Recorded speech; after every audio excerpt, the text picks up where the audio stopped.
জামিন পেল পার্থর বান্ধবী অর্পিতা, কিভাবে দেখছেন বিষয়টাকে?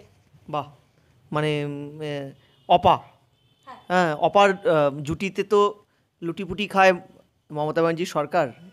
ফলে এই জুটির একজন বেরিয়েছে, আগামীতে মানে আরেকজনকে অনুপ্রাণিত করবে বেরোনোর জন্য, এটাও আমি জানি, আমরা জানি না। আমি খালি আশ্চর্য হচ্ছি, দেখুন এত বড় বড় মাপের স্ক্যাম, মানে ভারতবর্ষে অভিনব থেকে অভিনবতর একটার পর একটা স্ক্যাম, অথচ কিছুদিন পরে মানে এক প্রকারের সদর্পে তারা বেরিয়ে আসছে এবং তৃণমূল বারবার করে এই বেরিয়ে আসাগুলোকে জাস্টিফাই করছে। দেখেছেন, এদের বিরুদ্ধে কোনো অভিযোগ নেই, কোনো অভিযোগ প্রমাণ করতে পারেনি, সমস্তটাই ছিল মিডিয়া ট্রায়াল, সমস্তটাই চক্রান্ত, বিরোধীদের চক্রান্ত, সেন্ট্রালের চক্রান্ত, ইডি সিবিআইয়ের চক্রান্ত।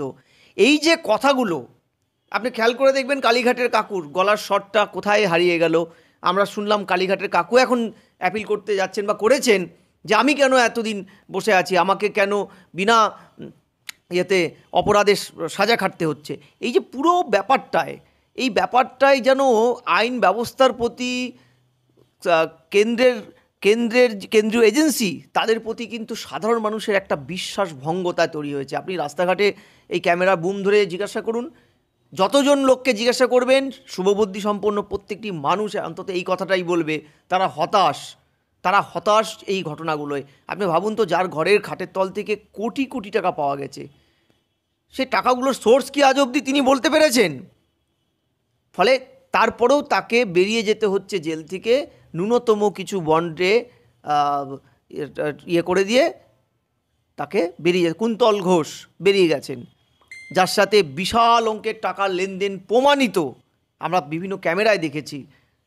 বেরিয়ে যাচ্ছে, কি করে বেরোচ্ছে, কেন সিবিআই পারছে না, কেন বারবার আদালতের ভর্ৎসনার পরেও সিবিআই করছে না, ইডি করছে না, আমি জানি না যে সত্যিকারের কি যারা বিরোধীরা বলছেন যেটা উঁচু লেভেলের সেটিংস সেটাই সত্যি, না অন্য কোনো খেলা চলছে, পলিটিক্যাল ইনঅ্যাভয়েডেবল পলিটিক্যাল কম্পালশন, অনিবার্য রাজনীতির খেলা, জানি না, এটা সময় বলবে। কিন্তু এটা বড্ড হতাশাজনক। বাংলার বেকার যুবক যুবতী যাদের চাকরি বিক্রি হয়েছে এইভাবে খোলা বাজারে, এবং করেছে এই নাটের গুরু অপা ঝপা, এই যে জুটি করে করে এরা বিক্রি করেছে, তারা প্রত্যেকেই সুন্দর বেরিয়ে যাচ্ছেন বীরদর্পে, এবং এসে দেখবেন বিধানসভায় আগামী 26-এ এরা টিকিটও পাবে, ভোটে বিপুল ভোটে জিতবে, এবং বিধানসভায় গিয়ে এরা আবার আপনার আমার এই যে ভাগ্য বিধাতা হয়ে বসবে। এটাই ভয়ের। আমি বলছি সময়ের অপেক্ষা। পার্থ ছাড়া পেল বলে, এবং পার্থ ছাড়া পাবে শুধু নয়, অনুব্রতর মতন সুন্দর হাসি হাসি মুখে বেহালায় ফিরে আসবেন, জনসভা করবেন, মুখ্যমন্ত্রীর সাথে তারিখ নক্ষত্র তিথি মিলিয়ে দেখা করতে যাবেন, ঠিক আছে, এবং তৃণমূলের কুণাল ঘোষ, দেবাংশু, ছড়াকার দেবাংশু, এরা সুন্দর কবিতা লিখবে, হ্যাঁ, এরা প্রেস কনফারেন্স করবে, হ্যাঁ, ধর্মপুত্র যুধিষ্ঠির ছিল পার্থ চট্টোপাধ্যায়, হ্যাঁ, একে তো ওনার ইতিহাস বইয়ে তো ওনার লেখা, ওনার নাম আছে, হ্যাঁ, কৃষি বিপ্লবের জনক, ঠিক আছে।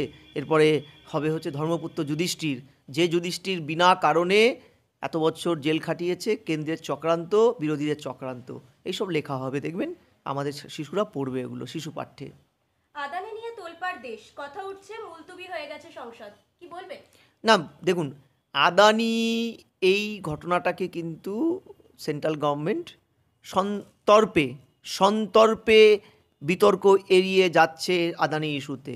আমি বলছি আদানির ইস্যুগুলো এখন নয়, বিগত কয়েকটা লোকসভার অধিবেশনে কিন্তু আদানি যে এত বড় মাপের স্ক্যাম, আপনি হিন্ডেনসবার্গের যে স্ক্যামটা, যেটাতে তৃণমূল কংগ্রেস জেপিসির গঠনের যে প্রস্তাব কংগ্রেসের বিরোধীদের, সেটা না মেনে বরং এলআইসি বিল্ডিংয়ের নিচেকে ধর্ণা দিয়ে ওই সময় বিজেপিকে অক্সিজেন দিয়েছিল। আমরা যেটা বলছি যে ওয়াকআপ নিয়ে তৃণমূলের এই যে বিরোধিতা 30 তারিখে, সেটা পুরো ওই একই প্যাটার্নের, যে কেন্দ্রকে অক্সিজেন দেওয়া, ঠিক আছে, এটা করেছিল। এবং আমি বলছি আদানি ইস্যুটায় কিন্তু কেন্দ্র আদানির পাশে থাকার জন্য, আদানিকে বাঁচানোর জন্য আজকে একের পর এক মুলতবি করছে এই শীতকালীন ভাইটাল অধিবেশনটা। ঠিক একইভাবে যেমন তৃণমূল এ রাজ্যে শুধুমাত্র তাদের জনবিরোধী নীতি যাতে বিরোধীরা বিধানসভায় তুলতে না পারে, সেই জন্য লোক ঠকানো, লোক দেখানো, সংখ্যালঘু লোকদের ভজানো, তাদেরকে